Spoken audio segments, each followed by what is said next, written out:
तो आज आपके बीच में मैं आया हूँ बनारस से चल के, लगातार आता हूँ और आने का सबसे बड़ा कारण यह है कि आप मेरे बिजनेस पार्टनर हैं। क्या है? बिजनेस पार्टनर है। तो मैं अपने बिजनेस को बढ़ाने के लिए, मैं अपने बिजनेस पार्टनर को बढ़ाने के लिए बार बार आता हूँ और जीवन भर आता रहूंगा, क्योंकि ये रिश्ता एक ऐसा रिश्ता है जिससे हम सभी के सपने जुड़े हुए हैं। यस? तो 100% आता रहूंगा, जबरदस्ती भी आऊंगा। यस? अभी अरविंद जी बुला रहे थे कि अजय सर हमारे यहाँ मतलब आते हैं, तो हमारे जो भी उनकी भावनाएं, सच्चाई ये है कि मैं बिजनेसमैन हूँ और मैं अपने बिजनेस को बढ़ाने आया हूँ। यस? तो आप भी बढ़ाने आए हैं, मुझे सुनने आए हैं कि अपना बिजनेस बढ़ाने आए हैं। आप मुझे सुनने आए हैं कि अपने सपनों को पूरा करने आए हैं। अगर मुझे सुनने आए हैं, अगर मुझे सिर्फ सुनने आए हैं और किसी के कहने पे आए हैं और आवाज पीछे नहीं आएगी, अगर आवाज पीछे नहीं आती है और यदि आप अपने लिए आए हैं तो चेयर का मुंह छोड़ के यहां आ जाइएगा, और यदि किसी के कहने पे आए हैं तो वहीं बैठे रहिएगा। यस। क्योंकि जिसके सपने होते हैं ना, वो शिकायतें नहीं, समाधान पे काम करता है। यस। हेलो? नहीं सुनाई देता है? आगे आ जाइए। मैं एक ऐसा व्यक्ति रहा कि जब मैंने आश्रम को स्टार्ट किया, रॉयल्टी अचीवर बनने के बाद भी जिस सेमिनार में जाते थे, अगर पीछे का मैनेजमेंट फेल होता था तो हम आगे, हमारा एक सबसे अच्छी जगह थी, रुमाल निकालते, 2 रुमाल हमेशा रखते थे। एक रुमाल निकाले, बिछाए और अच्छी मारे बैठ गए, क्योंकि 100 रुपया हरामी का नहीं आता। हेलो? अरे मैं स्टूडेंट हूं, यदि मैं आज सीखने और पढ़ने के लिए आया हूं, यदि इस बिजनेस को समझने के लिए आया हूं, तो रुमाल की क्या मजा? 20 रुपए का रुमाल क्यों बचाएं? अगर 20 रुपए का रुमाल आज बर्बाद करके 20 लाख महीना आए तो ये जगह अच्छी, वो जगह अच्छी नहीं। सही गलत? यस। इसलिए अजय दुबे यहां तक आया, बच्चा बन के आया, और जिंदगी में बच्चे ही ऐसे होते हैं कि पिता एक पड़ाका मार दे, माता मार दे, 10 मिनट के बाद क्या बोलता है? पापा। पापा। सही गलत? यस। लेकिन हम बड़े हो जाते हैं, पिता ने गलती से बोल दिया, आज के बाद पिता से बात करना बंद। जब हम बड़े हो जाते हैं, मैच्योर हो जाते हैं, तब हमारा प्रोग्रेस रुक जाता है। हमारे रिश्ते तब खराब होने लगते हैं जब हम अपने को बड़ा मान लेते हैं। यस। और जैसे ही हम बड़ा मान लेते हैं, हमारे बड़े लोग हमको सिखाना बंद कर देते हैं। सही गलत? यस। आपकी माँ आपको कब तक सिखाती है? जब तक छोटे होते हैं। जब तक आप छोटे रहते हैं। वो सिखाना तो चाहती है, लेकिन डरती है कहीं बोलूं तो ये 2 और न बोल दे। सही गलत? यस। हमारे पिताजी क्यों सिखाना बंद कर देते हैं? तो जब तक वो आपको बच्चा मानते हैं, तब तक आपको सिखाते हैं। जिस दिन उनको लगता है कि अब ये बड़ा हो गया है, तो सिखाना बंद कर देते हैं। तो कितने लोग बच्चा बन के जीवन जीना चाहते हैं? हाँ, बच्चा का मतलब वो नहीं कि खाली गलती करेंगे, हाँ मैं बच्चा हूं, मैं बच्चा हूं, वो बच्चा नहीं। सीखने में बच्चा नहीं। जैसे ही बड़े लोग आपको मिले, बच्चा बन जाइए। जैसे ही बड़े लोग मिले, मेरे जब सीनियर अपलाइन बोलते हैं तो मैं बच्चा बन जाता हूं, क्योंकि कहीं ना कहीं मेरे से बड़े हैं। अगर मैं एमरोल्ड हूं तो स्टार एमरोल्ड है, मैं एमरोल्ड हूं तो स्टार रूबी है, रूबी है, तो कहीं ना कहीं वो क्या है? बड़े हैं। तो बात खत्म। और मैं लाइफ में आगे बढ़ना चाहता हूं, तो जीवन में आगे वही बढ़ते हैं जो हल्के होते हैं। ऊंचाई पे कौन जाता है? अब आपको मालूम है पहाड़ पे चढ़ना है। मैं अभी केदारनाथ बद्रीनाथ गया था मेरी मैडम के साथ, और मैं गया नहीं था, ध्यान रखिए, मीटिंग लेने गया था। मेरा बिजनेस चलता है उत्तराखंड के अंदर, तो मैं वहां मीटिंग लेने गया। तो मीटिंग लेने जाने के समय मैडम मेरी बोली कि अरे बंबई संबई नहीं ले जाइए, उत्तराखंड तो नहीं चलिए, क्योंकि बीच में नैनीताल पड़ता है, कौन कौन सा ताल है घुमा दीजिएगा। तो ठीक है डन। मैंने तुरंत टिकट दे दोनों का कंफर्म किया, उत्तराखंड गए। वहां जाने के बाद रात को होटल में झगड़ा हुआ हस्बैंड वाइफ के अंदर। हमारे साथ भी झगड़े होते हैं, तो झगड़े के कई कारण नेचर होते हैं अलग अलग। वो फाइट तो वाला नहीं कि दोनों भिड़ गए रात को, सुबह होटल वाले को मालूम चला कि भैया सुलझा कराना है, वो वाला नहीं, प्यार वाले झगड़े। रात को क्या हुआ कि शाम होते होते पता नहीं कैसे वो होटल का आया, बोला मैडम आप लोग यहाँ आए हैं तो केदारनाथ नहीं जाएंगे क्या? हर जगह चुगली करने वाले होते हैं भैया, झगड़ा करने। तो हम लोग खाना पीना खाए, होटल में रुके रुद्रप्रयाग, दिन भर मीटिंग किए 2 जगह।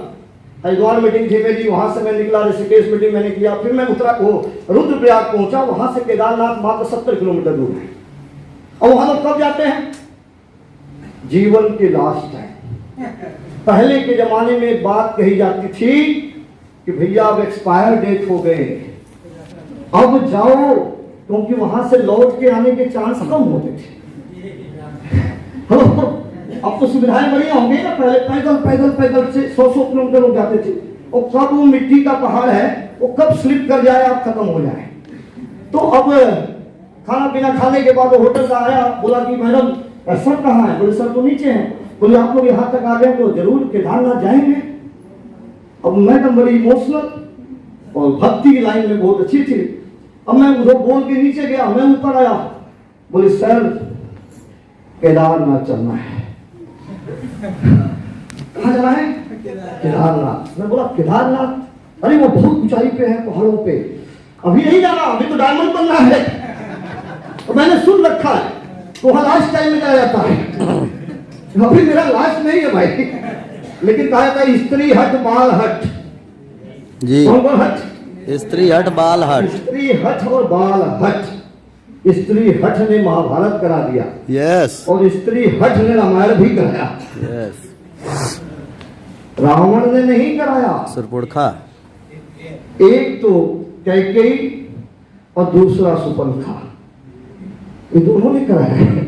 हम लोग भ्रम में है, राम ने रामायण करवाया। नो, रावण नहीं, रावण तो बीच में फंस गया बेचारे। सही बात है। यस, मेरी स्त्री हट, न कैकेयी जिद पे अड़ी होती, न सीता की जंगल में गई होती, न सुपंखा मिली होती, ना अपहरण होता, न अपहरण हुआ होता। स्त्री हट और बाल हट। बाल हट यानी बालक। बालक जिद कर जाए, माँ बाप कुछ भी करने को तैयार हो जाते हैं।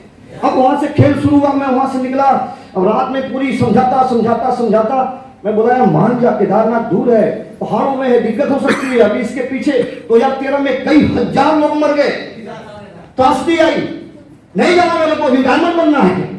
बोले आप पे डायमंड गया तेल लेने। क्या बोला उन्होंने? मेरे को क्या चाहिए? केदारनाथ। समझाते 2 बज गया। मैं बोला अब करूं क्या? लास्ट में मैंने डिसीजन लिया, चल डर। अब 2 बजे के बाद प्लानिंग शुरू हो गई जब केदारनाथ जाने की। मैं तुरंत गाड़ी बुक किया, होगा गाड़ी मंगाया होटल की, 4200 रुपए लेंगे, केदारनाथ तक छोड़ देंगे। सुबह गाड़ी आ गई, अब पैकिंग।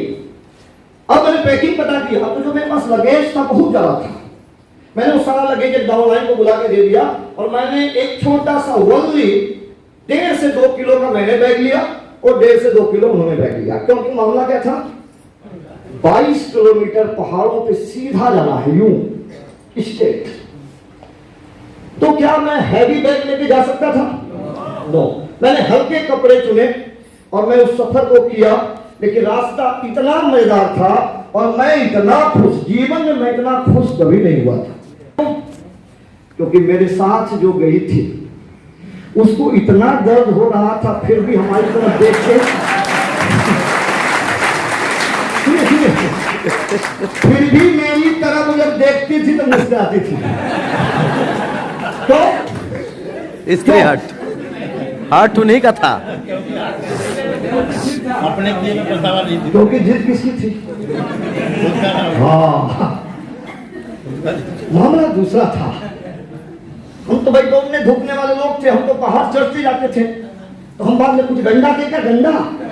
बोले ना गंडा अच्छा ले लीजिए। 5 किलोमीटर चलती गई, 7 किलोमीटर जाने के बाद डंडा ले ली, अभी सीधा चल रही थी, अब ऐसे चल रही थी।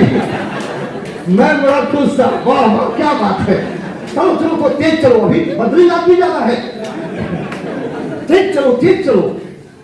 नहीं सर थोड़ा धीरे धीरे चलने दीजिए।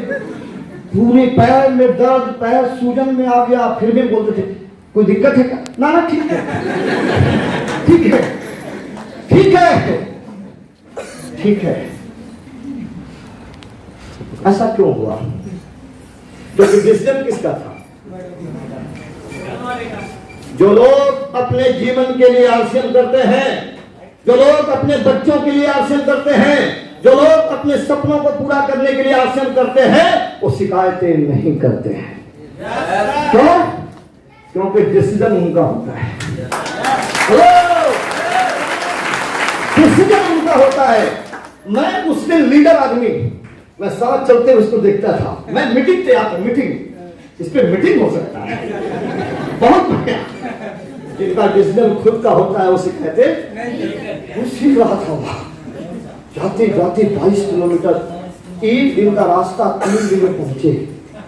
कितने में? 3 दिन में। 2 रात मैंने बिताया पहाड़ों में, वो टेंट लेके।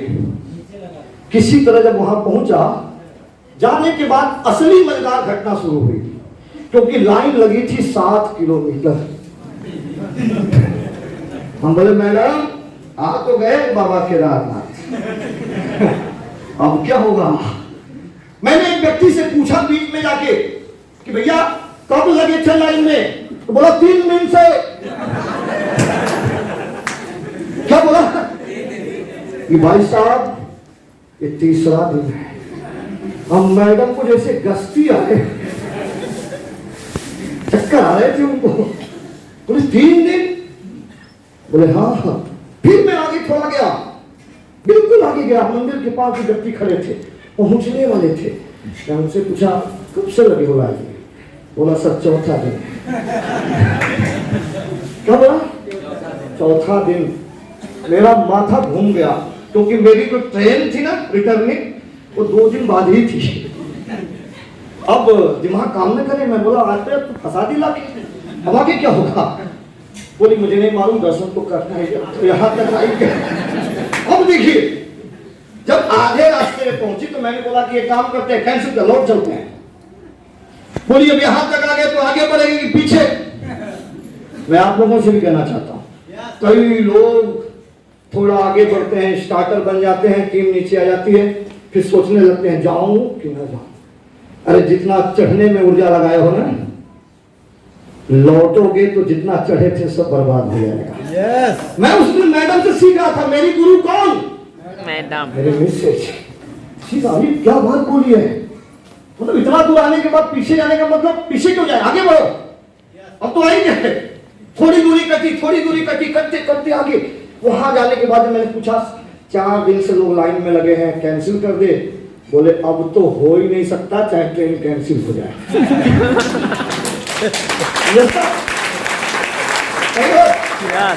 यहाँ जितने भी लीडर आए हैं उनके लिए एक मैसेज है कि यदि आप स्टार बन चुके हैं तो आगे बढ़ना, कभी रुकना मत, क्योंकि वहां तक जाने में जो आपने 2 साल दिया है, आपके एक छोटे से निर्णय से आपका 2 साल के साथ जो 2 साल का सफर है, जो 2 साल का संघर्ष है, वो सारा कुछ बैक कर जाओगे आप। और थोड़ा हिम्मत कर गए तो वहां के बाद सीधे दर्शन मिलने वाले हैं डायमंड के। खेल शुरू हुआ। मैं मैडम से आके बोला कि 4 दिन लगेंगे लगभग। बोले मुझे नहीं मालूम, ट्रेन कैंसिल करिए। तो मैंने प्लान किया कि इसका सेकेंड हैंड का क्या है। मैं गया गेट पे, मैं बोला कोई जुगाड़ है डायरेक्ट मिलने का? मैं बोला डायरेक्ट मिलने का कोई जुगाड़ है क्या? बोले डायरेक्ट मतलब क्या, भगवान घुस दोगे? बोले दे सकते हैं, क्योंकि मामला मेरा इसकी आगे वाली मीटिंग है। बोले कितना? तो मैंने VIP का पता किया 3000। हम तुरंत बोले कि 6000। कितना? 6000। मैं आके मैडम से बोला टोकन मैंने ले लिया, चल। बोले नहा धो के खा पी के लगते हैं लाइन में, चाप लगी नहीं अभी। बोले कैसे? हो गया सेटिंग। दुनिया हिंदुस्तान जुगाड़ देश भाई। यस। अब मेरे को क्या है, मेरी अगली मीटिंग जुगाड़ मेरे को आता था, तुरंत मैं गया, 2 टोकन लाया, 6000। सारे लोग लगे हैं 4 किलोमीटर लाइन में, गेट पे गया, तुरंत वीआईपी एंट्री। हर 3 घंटे के बाद 10 मिनट वीआईपी एंट्री होती थी। 3 घंटे लोग दर्शन करते, फिर ब्रेक करते, आधे घंटे वीआईपी। हम मैडम गए, वीआईपी दर्शन बढ़िया से दम किए, सारे मंत्री संतरी जो जा रहे थे पैसा लगाने वाले, दर्शन किया। बाहर आने के बाद मैं बोला कि अब आगे क्या होगा? बोली मुझे नहीं मालूम, अब तो आ ही गए हैं, वहां भी जाएंगे बद्रीनाथ। स्त्री हट। मुझे बद्रीनाथ निकलना पड़ा। रास्ते में जब जा रहे थे तो रास्ते में जो बस चलती है ना, इतना बचा के चक्का बसता है। एक तरफ पहाड़ गिरने का डर, दूसरी तरफ 3000 गंगा जी की खाई, 3000 फीट, 2000 फीट। मैं ड्राइवर के सामने जाके बैठा। मैं बोला भाई साहब आपकी उम्र कितनी है? तो बोला 63 वर्ष। तो मेरा जो डायमंड वाला जो सपना था ना वो कमजोर होने लगा। मैं बोला दूरी कितनी है? बोला लगभग 200 किलोमीटर। अब मेरे को सांस आने लगे। सुबह 4 बजे में चढ़ा था। बोला कि हम बोले कितने बजे पहुंचाएंगे? बोला 2 बजे भोर में। और रास्ते का हालत ये था कि जब टर्न मारती थी गाड़ी 70 किलोमीटर की स्पीड में ना, इतना चक्का बसता था, नीचे खिड़की से झाँकते थे 3000 फीट। और मैं पूरे बस को देखता था, सभी एक्सपायरी डेट वाले थे। पूरी बस में 60-65 साल वाले बैठे थे। हम 2 जोड़े थे जो 30, 32, 35 वाले थे, सब एक्सपायरी। मैं मैडम से आके बोला कि देख क्या होगा, अगर बस गई तो क्या बिगड़ेगा? ये सब नाती पोता वाले हैं, शादी ब्याह कर क्या है, हमारी तो खेल अभी शुरू भी नहीं हुआ, कहाँ फंसा दी। बोले तो बस चल दी है। तो मेरे को दिमाग में तुरंत आया, मैं ड्यूटी चार्ज मैन निकाला और ड्राइवर के पास गया। हम बोला भाई साहब बस आप जब चला रहे हो, सुबह जब आए हो तो रात भी ड्राइव किए थे क्या? बोला हाँ। मैं घर के तुरंत 2 ड्यूटी चार्ज मैन मैंने निकाला और गाड़ी रुकी चाय पीने के लिए, मैंने उसको दोनों दिया। डॉक्टर साहब एक कहते हैं ना, मैं दोनों दिया कि भूल के भी इसकी नींद आए तो भी न सोए। 2 ड्यूटी चार्ज। बोला ये है क्या? बोला 2 खा सकते हैं, 2 नहीं 3 खा लो, कुछ नहीं बिगड़ेगा, खा लो। 2 खाने के बाद गाड़ी चलाने लगा। 1 घंटे के बाद मैंने उससे पूछा कुछ हो रहा है? अरे बोला एकदम टनाटन महसूस कर रहे हैं, घबराओ मत, घबराओ मत। 12 बजे के बाद 2 और देंगे, क्योंकि मामला तेरी जिंदगी का नहीं है। किसकी जिंदगी का? डायमंड के। इस बस में इमरान अचीवर, स्टार पर अचीवर बैठा हुआ है, इसके साथ हजारों के सपने हैं। मैं गया तो कहानी बदल सकती है। नहीं जाना अभी। मेरी मैडम बोली कि आप पगलाए हैं, सबको सिखाते हैं 1 ड्यूटी चार्ज दिन में 1 खाओ। हम ये बता कि सारे जो गाना गा रहे हैं बस में, ये सब के सब पैसेंजर हैं। अरे इस पूरे बस को ड्राइव करने वाला एक ही है, तो खुराक उसको जरा चाहिए कि बैठने वाले को जरा चाहिए? किसको चाहिए? उसको चाहिए। इसीलिए मैं दे रहा हूं, देने दे, कुछ नहीं होगा। न्यूट्रिशन घर से कुछ बिगड़ेगा क्या? क्योंकि वो एक्टिविटी ज्यादा कर रहा है तो बॉडी पचा लेगी। सोए रहने के समय 1 लीजिए, जब आपको मालूम है कि आज दिन भर सोना है ना, 1 लीजिए। हार्ड वर्क किए हो तो शाम को भी ले लीजिए। और जब मालूम है कि जीवन बर्बाद होने वाला है तो 2 इकट्ठे ले लीजिए। वहां नियम कानून फेल कर दिया मैंने और बहुत बढ़िया से पहुंचाया। बोला नींद ही नहीं लगी। 2 सुबह उतरा, जब मैं बस से निकल रहा था भोर में, मैं बोला कैसा फील किए? अब बोला यार पूरे जीवन में आज तक ऐसा नहीं हुआ। हम पूरे जीवन में पहली बार कोई टेक्निकल अचीवर बैठा। अब मैं आपको बताना क्या चाहता हूँ, मेरे मीटिंग का मैसेज क्या है आपके लिए, कि मैं सीधा एक ही बात आपको बोलना चाहता हूँ कि जिनके खुद के सपने होते हैं ना, वो दूसरों पे भरोसा नहीं करते। यस। जिनके खुद के सपने होते हैं, दूसरों पे भरोसा नहीं करते। मैं अजय कुमार दुबे आपके बीच में आया हूँ, वहां से चल के। कुछ नए साथी आए हैं क्या? पहली बार मीटिंग में फर्स्ट टाइम, ओके। आपका स्वागत है आरसीएम परिवार में, एक बार ताली होनी चाहिए सबके लिए। क्योंकि ये बिजनेस मेरी लाइफ में आया था, जिस बिजनेस को बार बार आप सुन रहे हैं। हमारे बीच में कई सीनियर साथी आपके बीच में आए और उन्होंने ये बताया आरसीएम, क्या बताया? आरसीएम।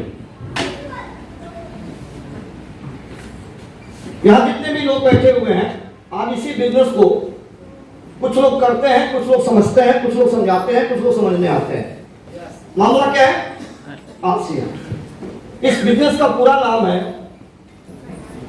Right concept marketing. इसको हिंदी में बोलते हैं बाजार करने का सही तरीका। आज जिसके विषय में चर्चा हो रही है, जिसके विषय में आज आपको यहाँ बुलाया गया है, आपके लोगों ने यहाँ को बुलाया है, स्टार्ट किया था सन 2008 में। 5 दिसंबर को मेरी ज्वाइनिंग कराई गई थी। कितने बरस हो गए? 12 साल। और 12 साल का फंसा हुआ व्यक्ति आपके शहर में आता है, मुस्कुराता है और फिर बताता है कि मैं फंसा हूं, तू भी फंस जा। इतना बड़ा मूर्ख आदमी आपने इस धरती पे नहीं देखा होगा मेरे जैसा। 12 साल पहले फंसा, 10 साल के बाद फंसा हूं और आगे भी फंसा रहूंगा। Yes yes. जानना चाहते हैं इस फंसे रहने का फायदा क्या मिलने वाला है? आज वही बताने आपके बीच में आया। यदि आप भी फंसे रह गए तो आपके साथ क्या होगा, और यदि नहीं फंसेंगे तो क्या होगा? ये छोटी छोटी बातें बताएंगे आप। सन 2008 में मेरे जीवन में आरसीएम आया। उस टाइम में इस बिजनेस की कोई ABCD भी हम नहीं जानते थे, कोई ABCD नहीं, क्योंकि जीवन हमारा ऐसा था, एक रूटीन लाइफ में जीवन चलता था। हम किसान परिवार से बिलोंग करते हैं। मेरे पिताजी खेती बाड़ी किया करते थे। उसके पहले पुलिस की जॉब करके वो आए थे, छोड़ के आए थे, करके नहीं छोड़ के, करना तो 60 साल तक होता है। 7-8 साल की ये छोड़ के चले आए। घर में खेती बाड़ी किया करते थे और मैं, चूंकि हम लोग 4 भाई बहन हैं। सबसे बड़ी मेरी बहन है जो लुधियाने में रहती है। सबसे बड़ी बहन मेरी लुधियाने में ही रहती है 14-15 सालों से। मेरे जीजा जी यहीं पे प्राइवेट जॉब करते हैं। और उसके बाद मैं था, अजय दुबे दूसरे नंबर पे, तीसरे नंबर पे अरविंद दुबे आपके चहेते लीडर, और चौथे मेरी एक सिस्टर है राधिका। ये 4 भाई बहनों का हमारा परिवार था। और मेरी उम्र मात्र 14 बरस थी। 14 बरस की आयु मेरी थी। 1999 में मैंने हाई स्कूल पास किया था। 1999 कारगिल का युद्ध चल रहा था उस टाइम इंडिया के अंदर, कारगिल युद्ध। Yes yes. तो उस टाइम की मैं घटना थोड़ा बताऊंगा ताकि आप रिलेट कर पाए आरसीएम को, मुझसे रिलेट कर पाए। यदि ये लड़का कर सकता है तो आप भी कर सकते हैं। मेरी छोटी सी उम्र थी 8 बरस की जब मेरे पिताजी पुलिस की नौकरी छोड़ के आए थे। 8 बरस की आयु। जैसे ही पुलिस की नौकरी छोड़ के आए, घर में बड़ा क्राइसिस हो गया पैसे का, क्योंकि खेती बाड़ी से अनाज बिकने के बाद ही परिवार चल पाता था बहुत बुरे कंडीशन। पिताजी 3 भाई थे। घर में बंटवारे होने के बाद हम लोग बहुत बुरा दौर देखे हैं। रिलेशन से कपड़े आते थे उन लोगों के, पुराने कपड़े, तो हम लोग पहना करते थे पुराने कपड़े। कुछ लोग तरस खा के अपने बच्चों के कपड़े, शर्ट और पैंट लाते थे हम लोगों के लिए। हमने वो दौर देखा है। तो हम लोग उसको धुला के, प्रेस करवा के फिर उन कपड़ों को पहना करते थे। हम पापा से बोलते थे कि पापा मैंने वो क्या नाम है कि हाई स्कूल 9th तक का जो पढ़ाई लिखाई किया ना, हाफ पैंट पे किया था। फुल पैंट भी खरीदने के पैसे नहीं थे घर में। और जब मैं 7वीं और 8वीं की बात करें ना, तो क्लास में 2 रुपए की फीस होती थी। और हमारे एक टीचर थे मौलवी साहब। मैं आपसे बताऊं उनकी हालत, उनकी एक आदत में थी, या तो वो वसूलने वाले टीचर ही थे। क्लास शुरू होने से पहले बोलते थे जिन लड़कों ने फीस नहीं दिया खड़े हो जाए। उस आदमी को काम ही यही था। और मैं उसमें नंबर 1 था, खड़ा होने में नंबर 1। काम था, डस्टर लेते, डस्टर मिटाने वाला, ये उस समय डस्टर ये नहीं लकड़ी के आते थे लंबे लंबे। अब वो डस्टर लेके हाथ में खड़ा, जिन जिन ने फीस दिया खड़े हो जाओ, उसमें पहला नंबर मेरा था। 7-8 लड़के खड़े होते थे, हम लोग आते थे। तो हम लोगों ने जब बच्चे ज्यादा पीटे जाते हैं तो सहन घट्टा पड़ जाता है, सही बात। शुरू में तो दर्द होता है, बाद में तो हमको मालूम है कि आज जाएंगे तो 4 डस्टर इधर 4 डस्टर उधर। शुरू में तो दर्द होता था, बाद में हैबिट होगी, फिर मौलवी खड़ा कराएगा, फिर मारेगा। धीरे धीरे धीरे धीरे हम लोगों को हैबिट हो गया, मार कितना मारेगा। यस, खड़ा होते 2 रुपए की फीस थी, देते नहीं थे। 4 डस्टर इधर 4 डस्टर उधर, दोनों हाथ में खा के हाथ को हरा लेते थे हम लोग खूब रगड़ के। रगड़ाने को घर जाते थे, मम्मी से बोलते, मम्मी फीस दे दे, 3 महीना हो गया, मौलवी रोज मारता है। बोले क्या करें हम, छोड़ दे पढ़ाई। बोले ऐसे किसे होगा, पढ़ाई तो नहीं छोड़ेंगे। करते करते किसी तरह जीवन चलता था। और मुझे दर्द उस टाइम था जब मेरे साथ के पढ़ने वाले लड़के बाजार के आते थे और 20 रुपए का फुल्की और कुलचे खा जाते थे, मेरे साथ खड़े, खाते भी थे खिलाते भी थे। तो मुझे दर्द था कि आखिर अजय दुबे के पास ये पैसे क्यों नहीं है, दर्द था मेरे अंदर। और चाणक्य ने साफ बोला है कि पैसे कमाने की तरफ आपके अंदर तब तक नहीं आती जब तक 1 रुपए का सिक्का आपको बेचैन नहीं कर देता। यस, बेचैन नहीं करता। वो बोलते हैं पैसे की ताकत, लोग बोलते हैं पैसा क्या होगा, अरे क्या लेके आए हैं, क्या लेके जाएंगे भाई साहब। अरे पैदा हुए गरीब और गरीबी दे के जाएंगे, इतना तो काम कर ही जाएंगे आप। जिस बुरी हालत में आप जिए उसी बुरी हालत में बच्चों को छोड़ के जाएंगे, इतना तो बुरा कर ही के जाएंगे। क्या लेके आए हैं, क्या लेके जाएंगे, ये हर आदमी सोच ले। तो टाटा फैक्ट्री बंद कर ले, बिरला फैक्ट्री बंद कर दे, बजाज काम करना बंद कर दे, मित्तल काम करना बंद कर दे, अरे ये हर लोग काम करना बंद कर दे तो हर ये चीज बननी बंद हो जाए। क्या खाएंगे, क्या पिएंगे, कौन सी कार से घूमेंगे, ये सभी के सभी ये सोच ले तो आपका सपना क्या होगा। मारुति कार बनाना बंद कर दे, टाटा कार बनाना बंद कर दे, हर वो काम बंद कर दे और हर व्यक्ति यही सोच ले क्या लेके आए हैं, क्या लेके जाएंगे। और मैं खुले स्टेज से बोलता हूं कि हिंदुस्तान को सबसे ज्यादा बर्बाद करने वाले जो लोग हैं वो हमारे हिंदुस्तान के बाबा लोग हैं। मैं खुलेआम बोलता हूं, बड़े स्टेज से बोलता हूं। और यहां कोई व्यक्ति यदि प्रवचन करता होगा मैं माफी चाहूंगा उससे, लेकिन सच्चाई यही है। हर बाबा यही बोल रहा है, क्या लेके आए हो, क्या लेके जाओगे, लेकिन जाते जाते 500 का नोट डिब्बे में डाल के जाना है। हेलो, 3 घंटे का प्रवचन सुनो, क्या लेके आए हो, क्या लेके जाओगे। लेकिन आगे एक स्लिप रखी है, 10,000 रुपया उस पे काट के जाना है, हमें दे के जाना है। हेलो, क्यों भैया, क्यों क्यों क्यों काट देना है। तो जब कमाएंगे नहीं तो काटे कैसे, सही बात। कमाएंगे तब तो ऐसा काटेंगे भाई, कमाएंगे तब तो 500 की नोट डालेंगे उसमें जी। तो क्या लेके आए हो, क्या लेके जाओगे। इस धरती के पूरी धरती को बर्बाद किसी ने यदि किया है तो इस मानसिकता के लोगों ने किया है। मैं खुल के बोलता हूं, बाबा का मतलब मत समझ लीजिए कि बाबा मतलब एक शब्द है। वो कौन लोग जो आपको सिखाते हैं कि आपको कुछ करने की जरूरत नहीं है, जो आपको सिखाते हैं कि आप कामयाब होके क्या करें, क्या करें का, वही बाबा 2 करोड़ की कार से चलता है। सही गलत, वही बाबा 2 करोड़ की कार से चलता है और वही बाबा 2-2, 5-5 लाख की सिकड़ी पहन के घूमता है, मुट्ठी पहन के घूमता है। सही गलत। तो हमारा समाज कहा जा रहा है, देखिएगा मैं आपसे बताना चाहता हूं, मेरे पिताजी भी इसी मानसिकता के व्यक्ति थे। मुझे कहने में थोड़ा संकोच था। अरविंद जी जानते हैं, बातचीत हम लोगों की होती है, बोलते क्या लेके आए हो, क्या लेके जाओगे। हम कह रहे क्या बात कर रहे हैं, पुलिस की नौकरी पाए किए होते तो गरीबी नहीं मिलती। सही बात, क्यों नहीं, कर्म प्रधान है। अब देखें 1999 में मेरी लाइफ में संघर्षों का दौर बहुत तेज हो गया।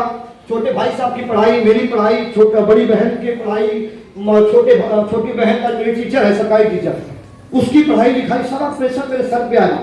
मैंने 14 साल की उम्र में दुकान खोलने का निर्णय लिया। मेरे पूरे परिवार में कोई व्यक्ति बनिया नहीं था। ध्यान रखिए, मेरा जो दुबे परिवार, मैं दुबे हूं, अजय दुबे नाम है मेरा। मेरे दुबे परिवार में 40 साल गांव की प्रधानी रही।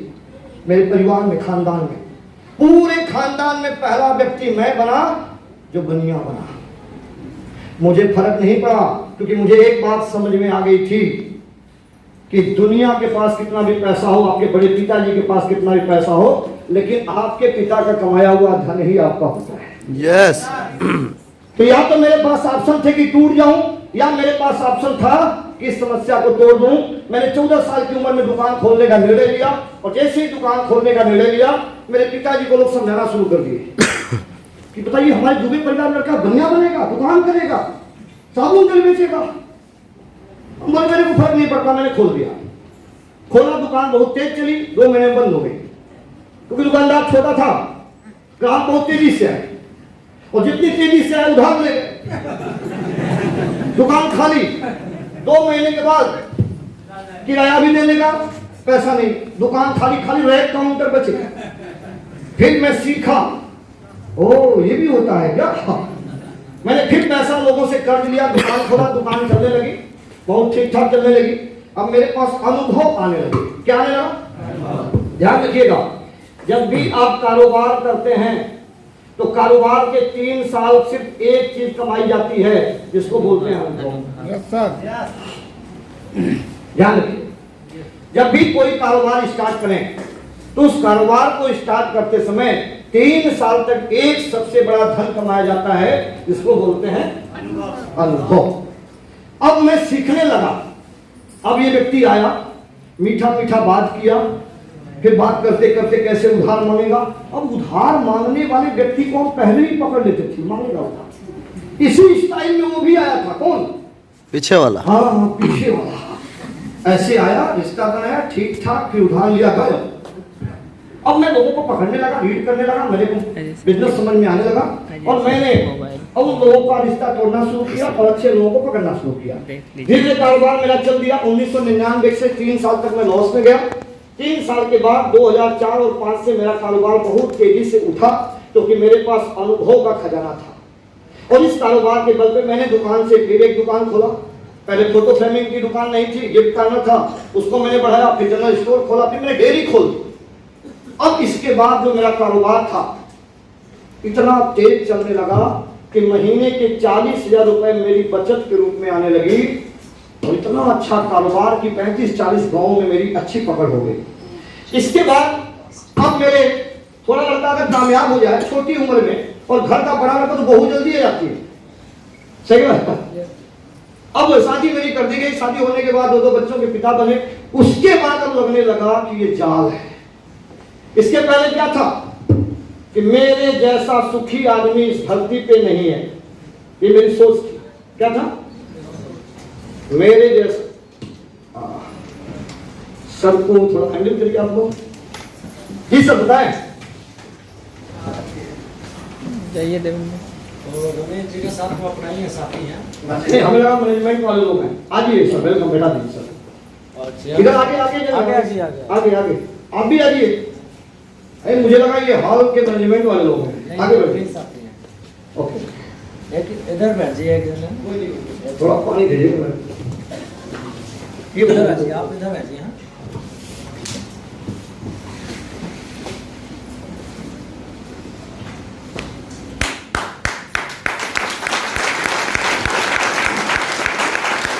Thank you. अब मैं आपसे जो बात करना चाह रहा हूँ कि अब मेरे दिमाग में क्या चला था, एक ही चीज कि मेरे से सुखी आदमी धरती पे कोई नहीं है। नहीं। कारण था उसका कि उस जमाने में सन 2008 में महीने की सैलरी 12,000 रुपए बहुत बड़ी चीज होती थी, 20,000 रुपए बहुत बड़ी चीज होती थी। मेरे मौसा जी ऐसो थे जिनकी सैलरी थी 38,700, और मेरी महीने की बचत थी कितनी 40,000। तो मैं अपने को ऐसो से कम समझता नहीं था।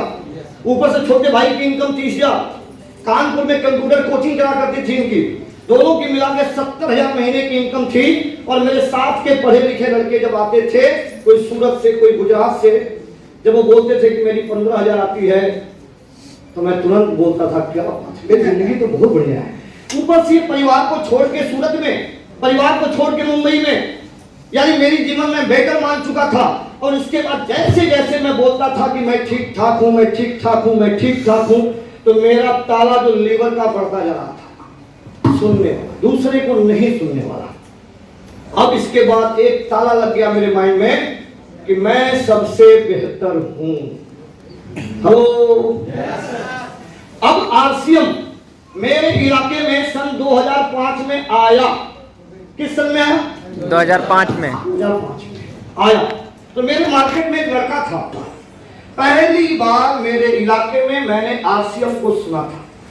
मोहन नाम का एक लड़का, उसको कोई व्यक्ति बंगाल से जोड़ दिया, और जोड़ने के बाद मैं एक्साइटेड था आरसीएम करने के लिए। बिना टाई बिना सूट निकल लिया आरसीएम। जय आरसीएम, जय आरसीएम, जिससे मिले, जय आरसीएम, जिससे मिले। हम लोगों ने उसका नाम रखा पगलवा। क्या था? पगलवा। कहीं दिख जाए तो हम लोग गाड़ी घुमा लेते हैं, पगलवा चार जाएगा खोपड़ी। उस आदमी ने लोगों को इतना परेशान कर रखा था कि लोग सुबह फ्रेश होने जाते थे, लोटा लेके भोर में पकड़ लेता था उनको। कहाँ जा रहे हो? दिशा भैया सुन, पहले सुन सुन।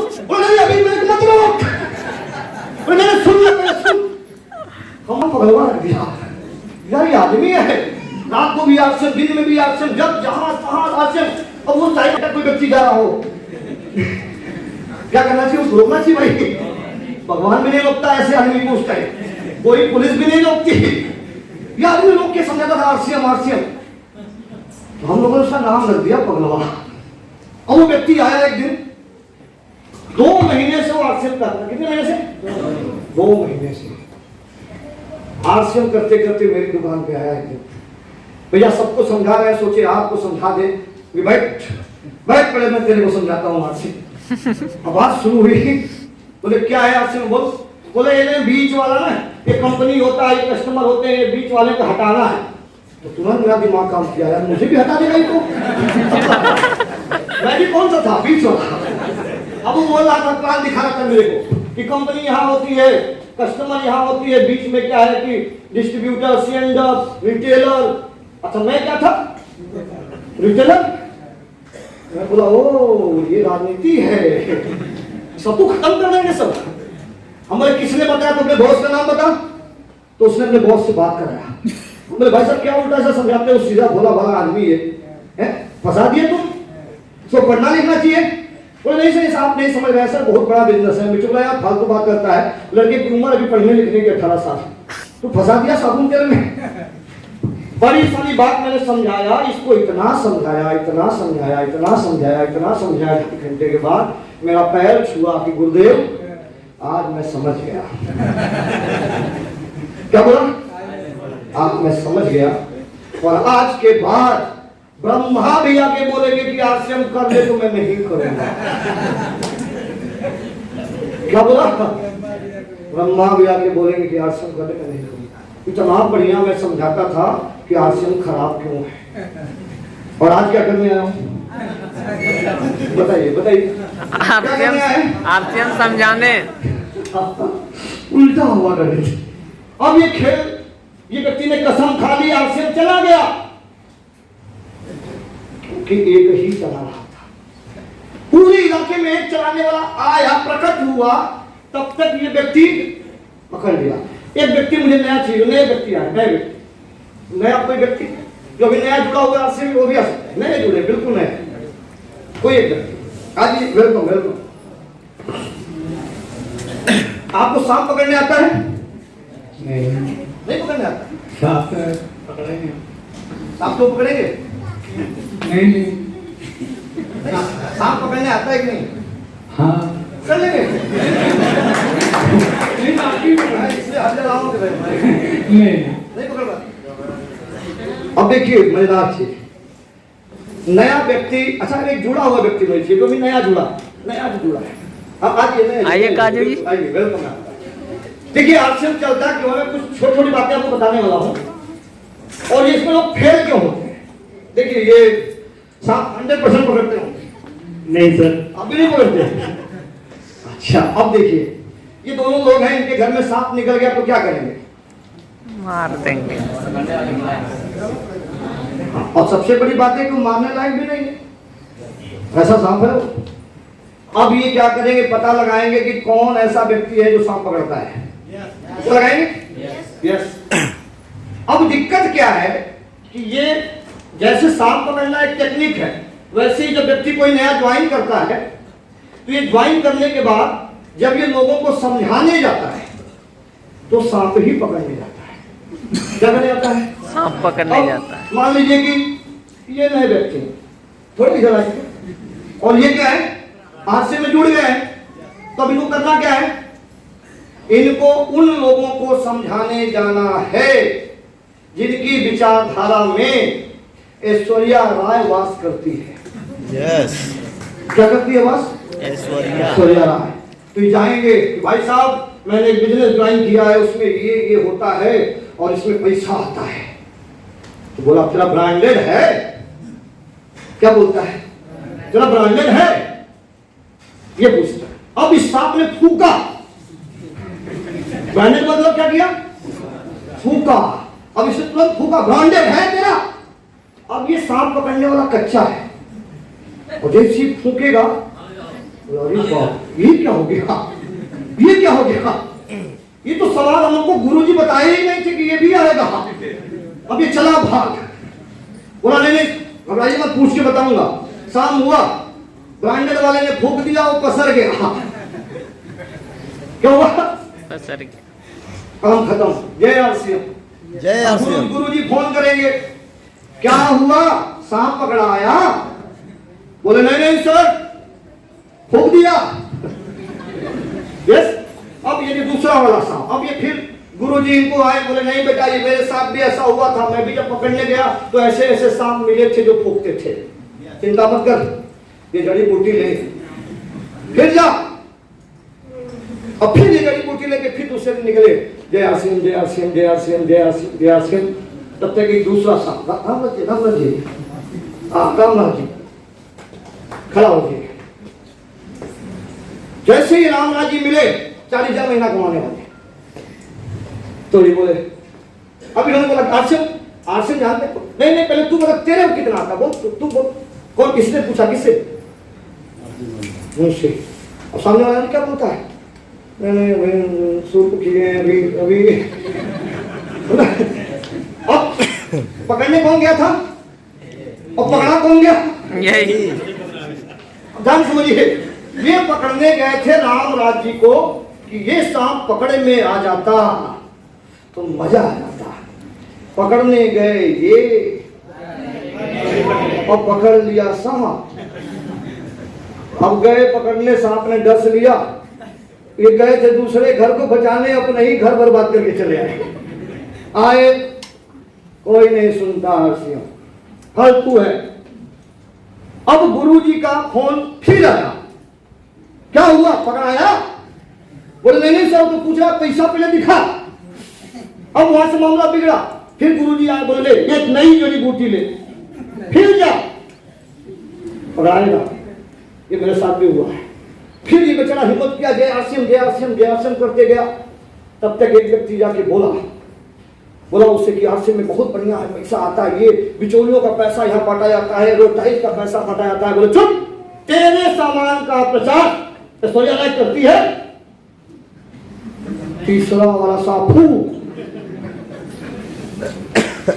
अब तो बेचारा डर जाएगा, इतना बवाल होता है क्या नेटवर्किंग में। मेरे सर तो बोले खाली खाना है बताना है, खाना है बताना है। क्या बोले थे अपने सर गुरुदेव? जड़ी ले, पकड़ ले।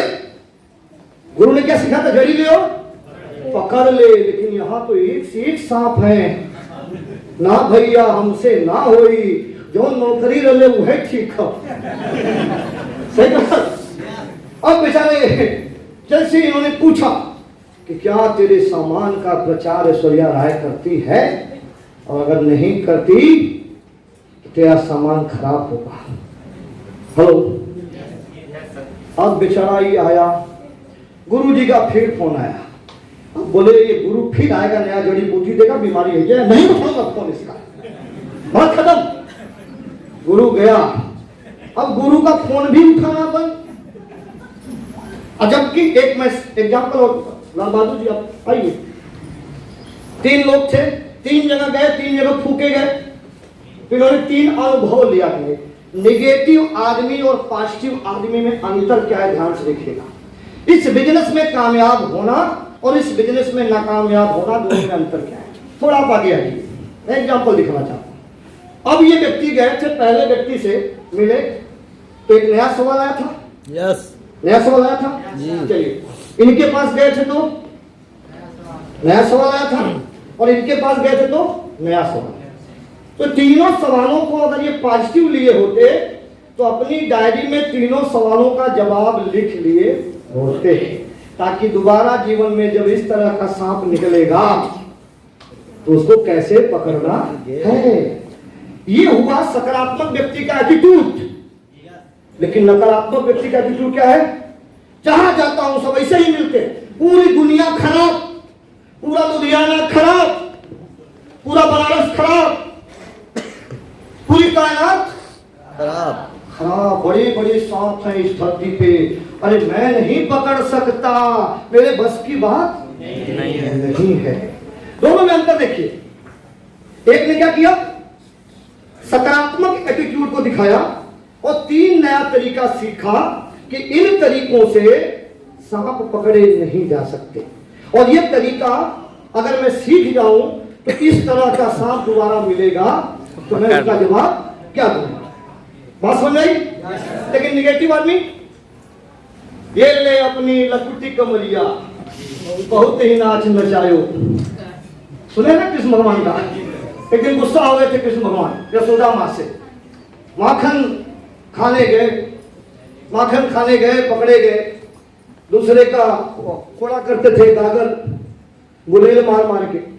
शिकायत आई, सारी गोपियां आई और आने के बाद बोली कि इन्होंने ऐसा ऐसा किया। तो उन्होंने बोला, माँ ने डांट दिया।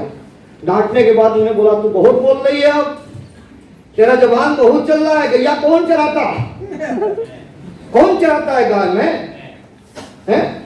अगर एक दिन गलती हो गई तो क्या बिगड़ गया? तो जब रोज गुलेल मार के फोड़ रहा है, भैया गलती एक दिन कैसे हुई?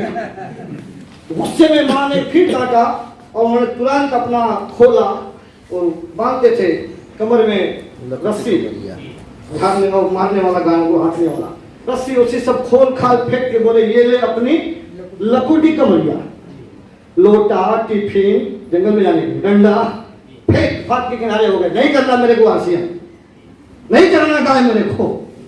सही है? तो ये व्यक्ति क्या है, सीखते नहीं तो हार मान जाते हैं। और यही लोग आगे चल के बोलते हैं कि मैंने भी सांप पकड़ा था। इतना फूकता है भाई साहब ना कि आसियम सबके बस की बात नहीं। जबकि अंतर ये था कि इस व्यक्ति ने अनुभव की बजाय फायदे पे काम किया। सही बात? यस, अनुभव की बजाय फायदे पे। धन्यवाद। आसान हो गया। मैंने यहाँ पहले ही बोला कि जब कोई रोजगार आप स्टार्ट करते हैं तो 3 साल तक क्या लेना है? अनुभव। अनुभव, अनुभव। कोई व्यक्ति जब पहलवान बनना चाहता है, लड़ना चाहता है, तो पहले क्या करता है? गांव के अखाड़े में लड़ता है जी। और आपको जान के हैरानी होगी कि वो उन पहलवानों से, जो पहलवान उनसे बड़े हैं, जो पहलवान उनसे ताकतवर हैं। कारण क्या है कि जब अपने से कमजोर लोगों के साथ खेलेंगे आप, तो आप वो चीज नहीं सीख सकते जो मजबूत लोगों के पास है। अरे भले ही हार जाओ, लेकिन जब भी मौका मिले तो ऐसे लोगों से जाके भिड़ो, प्लान दिखाओ जहां आपके हारने के चांस ज्यादा हो। अरे कब तक हारोगे? हारते हारते हारते हारते एक दिन आपके अंदर जीतने वाली गणित आ जाती है। Yes, yes. यहां से खेल शुरू हुआ, यहां से खेल शुरू हुआ। तो मैंने यहाँ पे प्रचार पे एक बड़ा अच्छा चीज दिखाया कि ये लोग सवाल पूछते हैं प्रचार, हम लोग अपनी आरसीएम के करियर में कामयाब क्यों नहीं हो पाते हैं? इसमें दो काम जो करना होता है ना कि use and promote, use and promote. तो जब मुझे आरसीएम जब लाया गया इसमें 2008 में आरसीएम में आ गए और जून 2009 में मैंने आरसीएम को समझा और मैंने आरसीएम को जब स्टार्ट करने का डिसीजन लिया तो मेरे सीनियर लीडर सुशील कुमार सिंह जी ने मुझे एक बताया कि पूरी दुनिया कामयाब की बात की जाए, कामयाबी की, तो ESBI 4 खाने होते हैं। इन चारों खानों में एक्टिव इनकम और पैसिव इनकम, दो को बोलते हैं पैसिव इनकम और दो को बोलते हैं एक्टिव। यानी यदि आप एम्प्लॉय वाले खाने में हैं तो आप 20 साल 25 साल पढ़ाई करके फिर अपने 40 साल के जीवन को दूसरे के लिए काम में देते हैं। किसके लिए? दूसरों को काम देते हैं। यानी आपका टाइम किसके लिए काम करता है? जिस संस्था में जिस नौकरी में आप होते हैं। तो ये एम्प्लॉय बन के आप अमीर नहीं बन सकते, क्योंकि अमीरी का फार्मूला उन्होंने दिया था कि यदि आपको अमीर बनना है तो आपको आपकी लाइफ में 5 चीजें प्रचुर मात्रा में होनी चाहिए। 5 चीजें। पहला क्या होना चाहिए आपके पास? पैसा। पैसा इतना हो कि आप अपनी जरूरत की सारी चीजों को खरीद सके। सारी चीजों को, जो भी सुख सुविधाएं हैं आप उनको आराम से खरीद सके, आपको मैनेज ना करना पड़े। दूसरा, उस पैसे को खर्च करने का आपकी लाइफ में टाइम होना चाहिए। पैसा खूब है लेकिन टाइम आपके पास खर्च करने का नहीं है तो आप अमीर नहीं।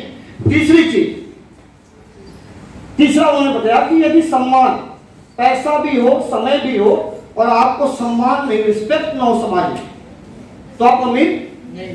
एक बार जोरदार ताली बजा दीजिए सारे लोग। मैं बजवाऊंगा बीच बीच में। कई लोग क्यों हैं?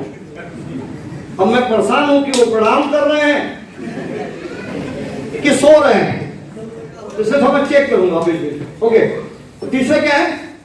तीसरा क्या चाहिए? सम्मान, अमीर बनने के लिए। चौथा चीज चाहिए पहचान, पहचान। और 5वां चीज चाहिए सुरक्षा। यस, ये 5 चीजें यदि आपकी लाइफ में हो तो आप अमीर बन सकते हैं।